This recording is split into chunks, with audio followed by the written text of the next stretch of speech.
Assalamualaikum warahmatullahi wabarakatuh. Kembali lagi bersama saya di channel Kamilah Alkansa. Tidak salah kalau warga Indonesia memberi julukan Malaides untuk kaum Melayu Malaysia ini. Bahkan bukan saja julukan Malaides yang pantas untuk kaum yang satu ini. Julukan Banglasia, negeri kasino, dan masih banyak lagi lainnya. Berani mengkritik negara orang lain, tetapi mengkritik negara sendiri tidak berani. Masyarakat macam apa ini? Jangan salahkan kami warga Indonesia kalau memberi julukan tersebut. Semua bukan tanpa alasan. Kita negara kaya. Anak muda kita tak merempat seperti Indonesia. Rupiah. Dulu bang, zaman tok saya bang kan, dia rupiah ni, kita buat ada negerinya air nak mandi pun tak ada. Betul, karen pun tidak. Warga negara mana yang mau negaranya diolok-olok dan dihina? Kalian juga warga Malaysia tidak akan mau jika negara kalian diolok-olok atau dihina. Kalian ribut negara Indonesia negara koruptor, negara yang miskin, dan sebutan lainnya yang bersifat merendahkan. Apa untungnya bagi kalian? Oke lah, kami terima. Kami jadikan ini sebuah kritikan membangun untuk pemerintah kami. Bahkan kata-kata yang sangat merendahkan, yang tidak pantas untuk diucapkan. Kalian bilang nilai rupiah itu kecil, bahkan kalian jadikan lelucon untuk bakar sampah. Sombong sekali kalian ini. Oke lah, untuk kasus korupsi. Di era zaman Prabowo sekarang sudah berapa banyak koruptor-koruptor yang dijebloskan ke dalam jeruji besi karena kasus korupsi yang besar-besaran, merugikan negara seperti kasus tambang timah dan baru-baru ini kasus korupsi oplos Pertamax Pertamina. Tapi tunggu dulu bos, satu persatu dedengkot koruptor itu sudah tertangkap. Pemerintah dengan Kejaksaan Agung tidak tinggal diam saja. Oke lah, sampai di sini mudah-mudahan paham. Kami warga Indonesia pun tidak menutupi fakta itu. Tetapi untuk kalian warga yang kaya, katanya, sebelum kalian membuat parodi konyol tentang negara kami, sebaiknya kalian itu lihat dan buka mata yang lebar. Apakah negara kalian bebas dari korupsi? Hello?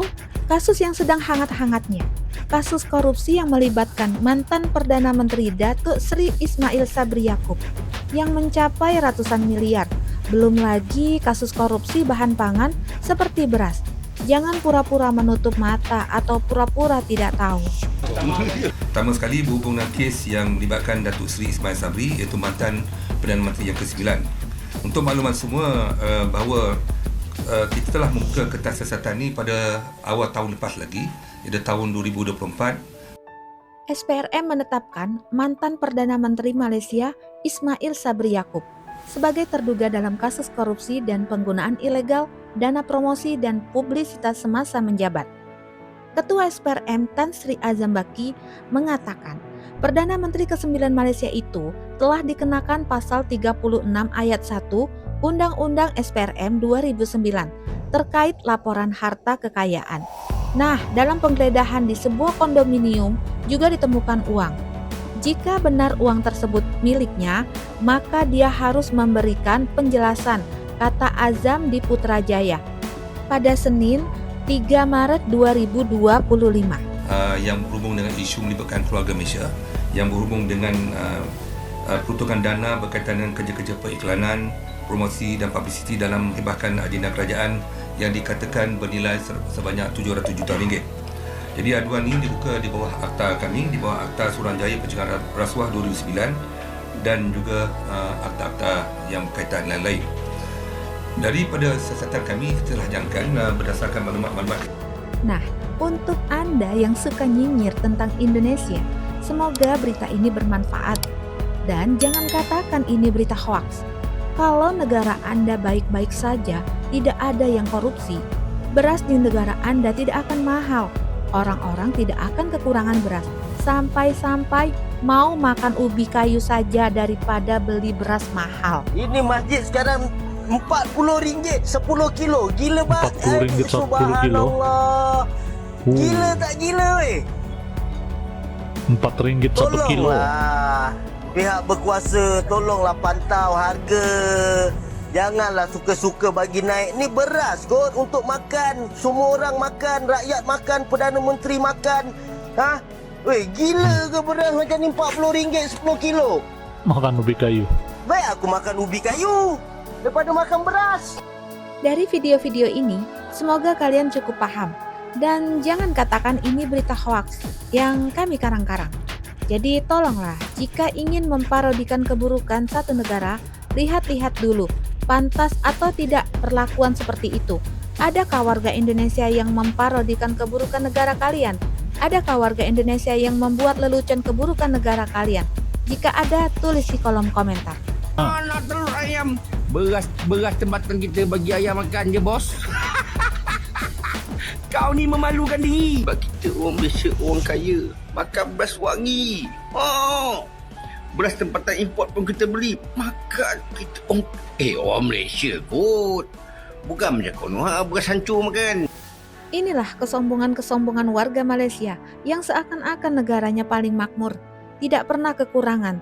Tetapi kenyataan di lapangannya, masih banyak rakyat yang mengeluhkan betapa mahalnya beras yang membuat rakyatnya lebih baik makan ubi kayu daripada membeli beras. Sungguh menyedihkan. Rakyat Indonesia sering tertipu dengan gambaran Malaysia. Mereka anggap Malaysia negara maju. Namun pada hakikatnya yang maju tu hanya KL, Selangor dan Pulau Pinang. Pergilah ke negeri lain, anda pasti akan terkejut melihat realitinya sehingga ke tahap ada negerinya air nak mandi pun tak ada. Betul. Bahkan ketidakseimbangan pembangunan negeri-negeri di Malaysia ni pun sangat ketara. Betul. Oh ya, sebelum tu aku tak kisah kalau orang Malaysia nak kata aku cuba memburukkan negara sendiri, sebab ini adalah fakta sebenar pasal negara kita. Tak perlu nak bohong pada dunia dah. Rakyat Indonesia sering tertipu dengan kemajuan dan kemegahan Malaysia. Yang maju itu hanya Kuala Lumpur, Selangor, dan Pulau Pinang. Nah, warga plus 62 yang biasa kalian sebut warga Konoha yang IQ-nya rendah masih punya hati jika ingin membuat lelucon atas nama satu negara. Oke lah, IQ rendah kami terima. Tapi lihat apa yang warganet kami lakukan terhadap lagu yang sempat viral kemarin, yaitu lagu Harimau Malaya. Ada warganet Indonesia membuat parodi buruk tentang lagu itu? Sepertinya tidak. Yang ada dibuatkan beberapa aransemen yang indah, mulai dari aransemen pop, dangdut, koplo, keroncong. Inikah yang disebut dengan IQ rendah? Tapi itu kembali lagi ke Anda, wahai kaum Melayu Malaydes. Kalian tidak mau terima kabar berita Petronas tumbang, padahal beritanya sudah mendunia. Apakah ini dinamakan hoaks? Bilang kalau Indonesia itu warganya suka yang hoaks-hoaks. Lah, kalau hoaks terus berita di berbagai media, bahkan dari negara kalian sendiri juga hoaks dong. Aduh, sangat lucu sekali Anda. Tidak mengganggu bangsa lain. Inilah bernegara. Ada kekurangan tentunya. Tapi sekarang kita punya potensi yang kuat. Tapi rakyat masih butuh. Kita selesaikan dulu berapa tahun. Kita tingkatkan kesejahteraan rakyat. Rakyat kuat, rakyat sejahtera. Anggaran cukup. Dan saya katakan Indonesia akan berhasil menjadi negara makmur, saudara-saudara sekalian. Kita tengoklah bagaimana kapal selam beli second begitu mahal. Baik beli baru, tak boleh menyelam lagi. Hutang negara berlambat-lambat, tapi pemimpin senang-senang pergi curi duit. Tak tahu generasi kita akan datang. Kalau ini negara kita hancur negara. Hancur disebabkan oleh siapa? Sebab pemimpin-pemimpin lama kita ini yang menjual kaum terbesar Melayu, yang menjual agama rasmi Persekutuan untuk cari makan, yang akhirnya merosakkan negara. Kami warga Indonesia bangga terhadap negara kami. Kami tahu masih banyak kekurangan di negara kami seperti kasus korupsi. Tetapi insya Allah di tangan Pak Prabowo, kami warga negara Indonesia berharap besar kasus korupsi bisa ditangani. Para koruptor yang memakan uang negara dan menyengsarakan rakyatnya bisa diberi sanksi yang berat, dijebloskan ke dalam, bahkan dimiskinkan hartanya. Biar para koruptor ini juga merasakan rasanya susah itu bagaimana. Semoga Pak Prabowo juga bisa mengurangi angka kemiskinan di Indonesia, bahkan menghapus angka kemiskinan tersebut. Sampai di sini video Kamila Alkansa. Mohon maaf bila ada kata yang salah. Sampai jumpa di next video. Bantu like, comment, and subscribe. Assalamualaikum warahmatullahi wabarakatuh.